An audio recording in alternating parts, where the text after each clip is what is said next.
people. It's very early in the morning here. It's not hot as hell. It will be later on. But I get up really early. Shit, I've already had breakfast. Drank a fucking pot of coffee. Finished a book. The Fatal Impact. And the subtitle here is A Superb Narrative of the Exploration of the South Pacific, Its Adventure, High Purpose, and Disastrous Effects. The book follows Captain Cook on his voyages. For some oddball reason, it doesn't go into what came to be called Hawaii. It doesn't go into, it does mention it, yes, but it doesn't go into the death of Captain Cook. The book is split up into Tahiti, Australia, and the Antarctic. And the disastrous effects that they're talking about is colonization in Tahiti and the effects on the native population. It just destroyed their way of life, destroyed their religion. And it's the same thing in Australia. It kind of focuses on the Aborigines. And in Antarctica, it focuses on the wildlife, which I thought was kind of cool, because the wildlife is just as important, and it was just as disastrous for the wildlife, the whales, the seals, the penguins, everything there. Get to my notes here. This is 219 pages. 1966. This is a first edition, too, which means, should I ever sell any of my books, first editions are supposed to be worth a little bit more. I'm never going to sell them. Page 43.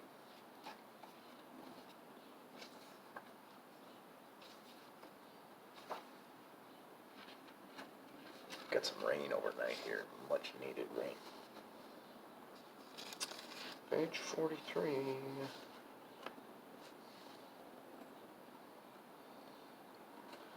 And I'm not reading this entire paragraph, so I gotta find where this starts. And I'm having a hard time finding it. But it was the philosophical.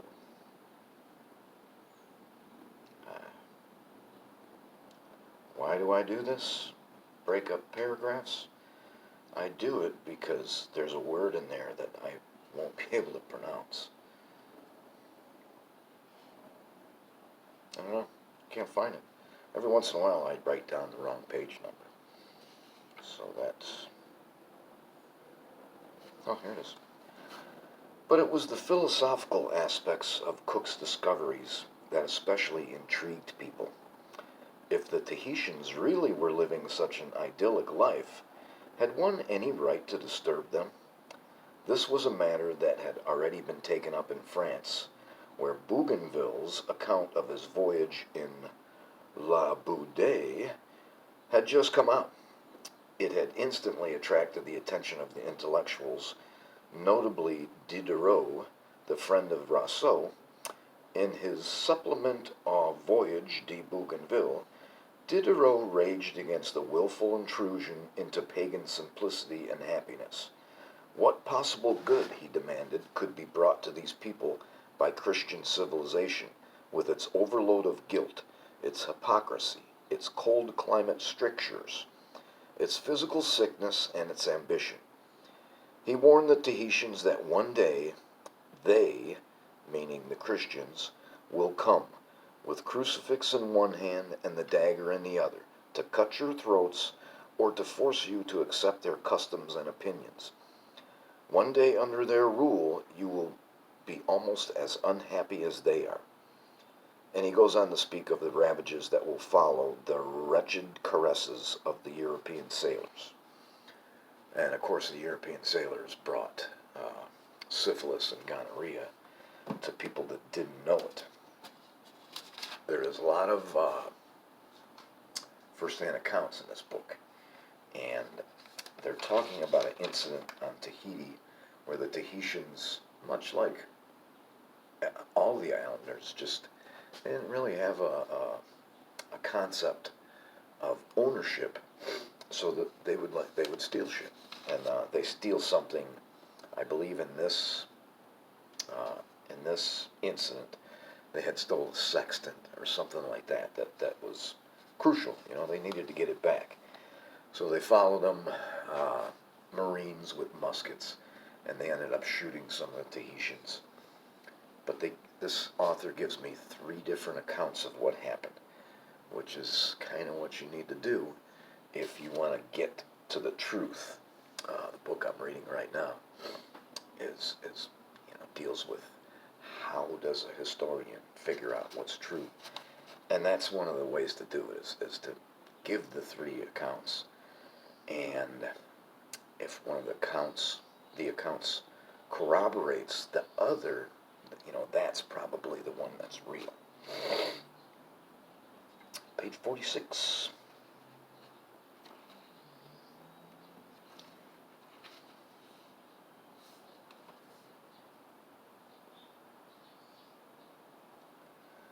That's another one. But there was more than envy, more than moral indignation, more even than aesthetics involved in the attack on the explorers. By praising Tahitian manners so highly, they were making a criticism of Christian Europe and of Christian education. If Tahiti was so perfect a place as they claimed it was, then the idea of progress was nonsense, and this was intolerable. Unregenerate luxury of the South Sea island kind was immoral and had to be denounced. Otherwise, how was one going to endure the hard, humdrum life of the West? This chapter here is dealing with when these explorers got back. How were other people writing about what they discovered? There was a guy named Wallace, Captain Wallace. His ship's name was the Dolphin. He was at Tahiti before Cook. And of course, we all know that William Bligh was there. Cook, I'm done with Tahiti. We're going to Australia now. And Cook runs into the Coral off Australia. He's trying to go up the east coast of Australia. Last paragraph, page 109.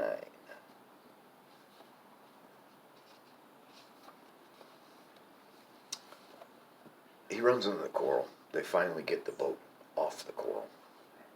What they do is they actually row anchors out, and then they pull on this anchor. They throw all the shit off the ship to lighten it. They wait for high tide, and then they pull against these anchors, and they eventually get it off. And then they have to beach the thing and fix it. They're there for like 7 weeks. There were natives about. One could see their signal fires, and Cook mounted 4 of his remaining guns on the quarterdeck in case of attack. Through the next few days, a smithy and a sailmaker's workshop were set up on shore, together with tents for the sick and the storage of provisions.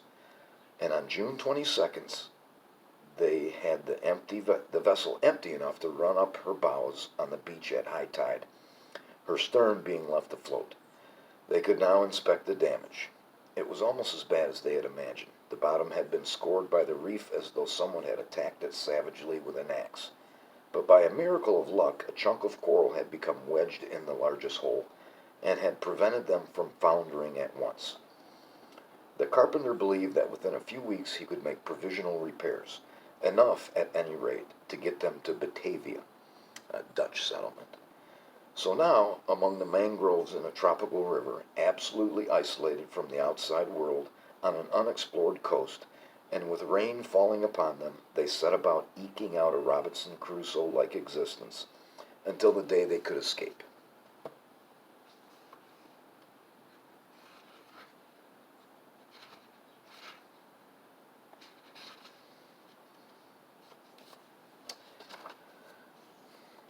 And this is after they escape, and they begin sailing again. There followed during the next 2 weeks Cook's brilliant maneuvering through the coral. It was a frightful experience. More than once it seemed that nothing could save them from drifting onto the reef, and Cook himself almost reached the end of his endurance. In a rare outburst of exasperation he wrote in his journal, "Was it not for the pleasure which naturally results to a man from being the first discoverer, even was it nothing more than sands and shoals, this service would be unsupportable." That's Cook losing his temper. However, on August 21st they were round Cape York, which Cook named after the Royal Duke, and after enduring the coral for 1,000 miles they were out in the open sea. They paused then at a little island which they named Possession, to make a formal declaration of their discoveries. Cook had himself rowed ashore, and on a piece of land from which he could see the mainland he hoisted the Union Jack. He then claimed all the eastern seaboard of the continent for King George III, and he called it New South Wales. 3 volleys were fired, and they were answered from the ship. This was at sunset on August 22nd, the year of 1770. The country's history had begun.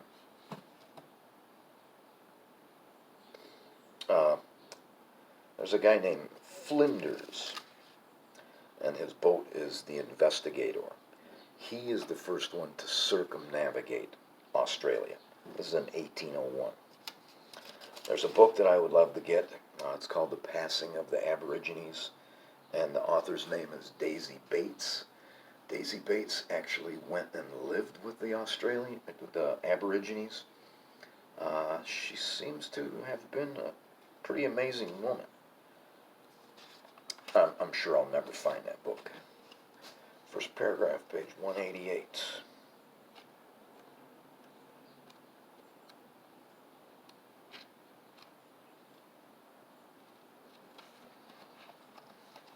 And here we are in the Antarctic. The marine life seethed around them.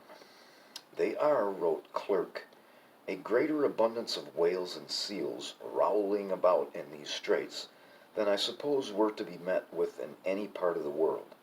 A fair account of them would appear incredible.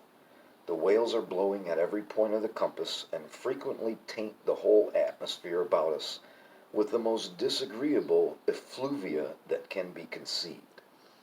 Apparently a whale's breath is pretty bad. And they say that these whales and seals are rowling. I like gamboling. That's what I read in another book. Second paragraph, 212, and then that's it. This is in the appendix, and this is just the kangaroo.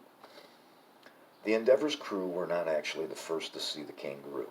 That honor apparently belongs to the Dutch navigator Francis Pelsart, and Pelsart was on the Batavia, and the Batavia wrecked, and that's where they fucking had the whole Lord of the Flies thing going on there, who was wrecked on the western coast of Australia in 1629. But Banks and Cook were the first to give a detailed and accurate description of the animal. In addition to the skin, which was stuffed and given to Stubbs to paint, they took a skull back to London and presented it to William Hunter, the physiologist. It remained in the Royal College of Surgeons until it was demolished by German bombs in the last World War. That's it. This was a wonderful book. I read it very fast. And the next book is kind of completely different. Thank you for watching.